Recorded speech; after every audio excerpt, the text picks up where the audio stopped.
Hey Art One, this presentation introduces you to pop art, the art movement, as well as the style of pop art. So the lesson objectives are to learn about and identify the aspects of the pop art movement, and to demonstrate an understanding of the use of the elements and principles of design in various pop art paintings.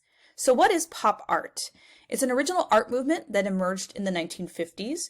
It actually started in London, England, and then it moved its way over to America. It reached its peak of artistic activity, as in there were a lot of artists making artwork in the pop art style, typically in the 1960s. Pop art ranged from the 1950s into the 1960s and into the 1970s. And here we can see three examples of pop art artwork. We have two paintings here, and then we have a sculpture. It was actually created as a reaction to a art movement called abstract expressionism. And pop artists felt that abstract expressionism was too rigid and too pretentious, which meant it was just too elitist, right? People couldn't really understand what the artwork was about. So here's a couple examples of abstract expressionism paintings. It was a form of abstract art characterized by gestural brushstrokes or mark making and the impression of spontaneity, right? So people had a hard time understanding what was going on in these paintings, how was it expressive, right? And so pop artists felt people could not connect to this type of artwork. So what was happening in the 1950s and the 1960s? So we're going to do a little bit of tracking into history. So the political landscape of the world was clearly defined by two areas. We had the communist state of the Soviet Union in Europe, and we had, which was basically versus the capitalist West. And this included West Germany and countries in Europe that were in the West, such as France, Italy, and England. And this photo here is actually from Germany. This is after World War II when they divided the country in half. So there was East Germany ruled by the communists, and West Germany, which was more of a capitalistic society. Cold War was a grim reality, right? America and Soviet Union were both developing nuclear weapons, which means nuclear war was a possibility. And in 1957, the Soviet Union launched the first artificial satellite into space called Sputnik, which triggered the space wars between America and the Soviet Union. Basically, America wanted to get to the moon before the Soviet Union did because they were fearful of what that country could be doing. So in America, what was happening during this time, during the 1950s and going into the 1960s? Well, people were coming home from World War II, so we had the baby boomer generation happening, which meant they were establishing families, moving into the suburbs, creating neighborhoods. People were buying televisions, as you can see here, because more people had money to spend. And there were new inventions happening at this time, such as credit cards, the microchip, the computer was starting to be developed, transistor radios, video recorders, and popular culture included the Korean War, which happened in the 1960s, the Red Scare that was happening, which was people trying to weed out people who could be a communist. President Nixon and then President JFK took over. And so the TV really became a source for news and entertainment. Before World War II, people really gathered around the radio for information, but now we had television, which also brought about advertising, right? People are selling you products. People have money to go shopping, right? As you can see here, we have money to spend. We have families to take care of, but now there are products being sold to us, right? Everybody owns a car now, right? We are becoming a more mobile society. So what defined pop art as a style of art? It used the imagery and techniques of consumerism and popular culture. So popular, that is where the word pop art comes from. It often included images of mass media, so things you would find in advertising here, comics or consumer products. And so pop artists, they loved that their images could be mass produced. You could take their imagery and repeat it, which meant it was easily accessible by other people and expendable, which meant this imagery could last for a long time. People could see it years and years later and relate to the imagery. The subject matter focused on everyday images, often iconic of everyday American life, such as living at home, right? Yes, there's a swimming pool, but that became a thing where people had homes and they had room for a swimming pool. This is from a comic book strip here. So pop art often referenced commercial images and objects such as trademarks, right? Think of Mickey Mouse, Coca-Cola bottles, advertising, comic strips. It also included images of celebrities because, again, with the TV, we had Hollywood, we had movies being made, right? So people wanted to know more about the celebrity lifestyle, and even photos from the news. This is a photograph of an electric chair.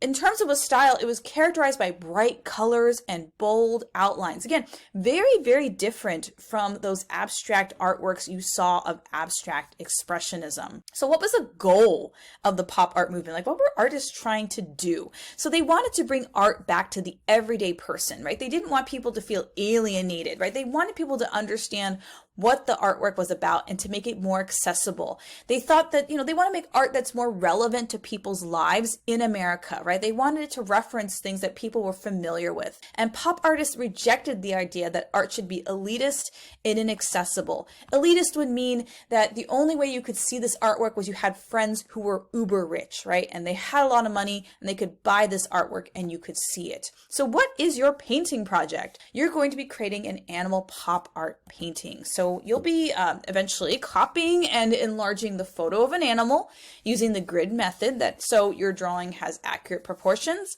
and replicates details from the original photo. And you're basically creating a monochromatic painting of an animal that uses the pop art style, as in bold colors and several values of that color.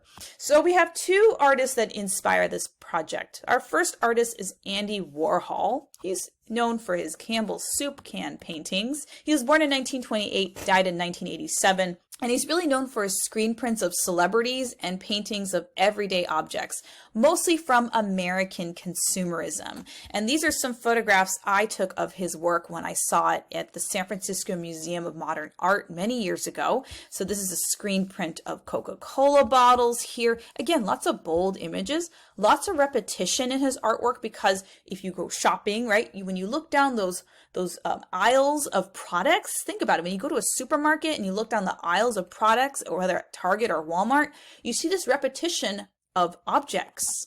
He also created paintings that reference popular culture, important people of the time.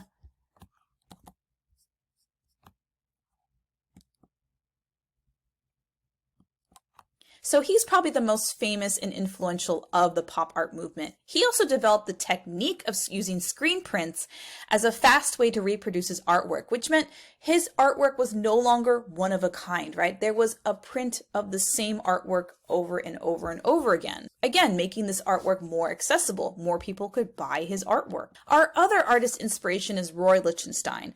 Now, he was definitely more of a traditional artist in that he made paintings, but his paintings used this really cool comic book style. Lots of bold lines, lots of shapes that just used pure color and value. Comic books were already being read in the 1950s and 1960s, but often you were reading comics in a little booklet, right? You weren't seeing them painted. So he was born in 1923, died in 1997. He was known for his comic book styles of paintings. He often used images from popular culture. So again, these use a comic book style. We see lines here that suggest visual movement, right? Lots of bold colors. He would even paint these dots that you would see in comic books due to the way comic books are being printed using ink. His style actually caused viewers to look at comic books and that imagery in a different way because it was being painted on canvas and placed inside museums and galleries. So they're having to look at this artwork and this style in a new way. So here are some visual examples of animal pop art painting. What makes them pop art is we're seeing mostly the face, and this is using a monochromatic color scheme, and there's bright colors. So your animal, we should be able to see a majority of the face. We don't need to see the entire body. And you can choose an animal that you really connect with, or just an animal that is really cool. You could also reference a photo of your pet.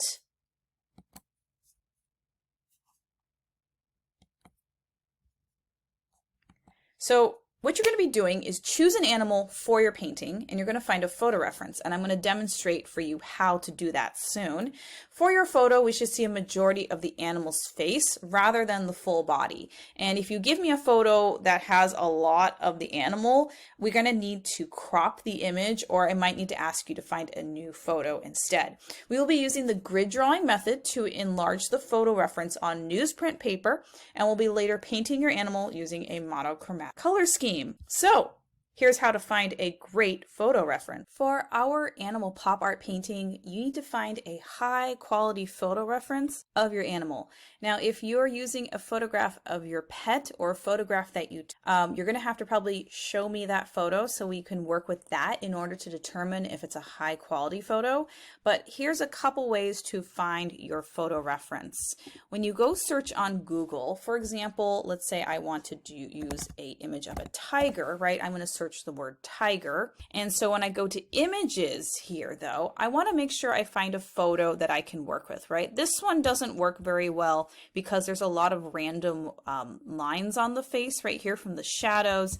This is not a very good photo because we can't see the entire face. This one is possible, especially when we crop it. It works very well for the painting. However, not every photo that you see on here is a high quality photo. How do we make sure that we find these high quality photos? So here I am searching for sea turtle. You click on tools right here, and then you click on size.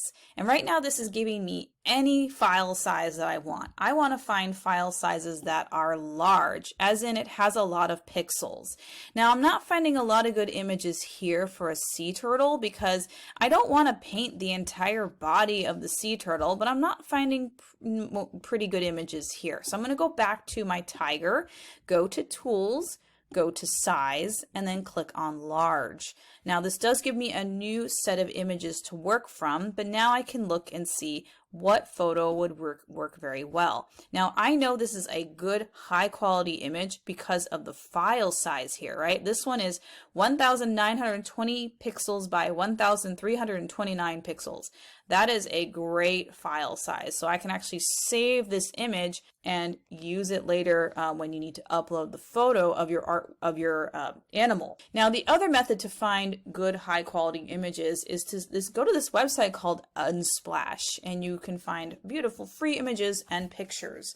So let's take a look on here. Let's also try tiger. Now these are photographs taken by actual people, but these are high quality photos, and when you use these photos you actually download them and then you can access them on your Chromebook computer. So for example, I just downloaded this one and then I can crop it later. So again, look around for different animals.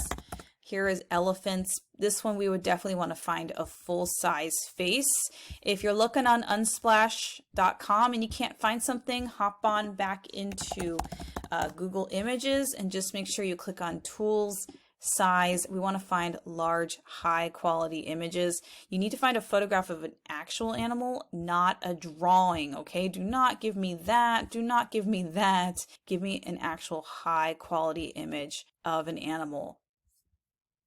Something else I want to add here is I don't suggest going for an animal that is super fuzzy and furry because that's going to be a little more difficult when we have to apply a filter to your photo in order to make it easier for you to paint. So like some of these, and like that's why I searched for kittens, because kittens are soft and furry. But for example, when we put the filter on this image, even though it's a high quality image, you might have some trouble drawing it later. So if you're unsure about your photo reference, definitely check with me first, just so you don't have any problems later on when I'm going through your photos and figuring out if it's a good one for what you need to do. Once you have found your photo, or if you found multiple photos, you can give me multiple photos.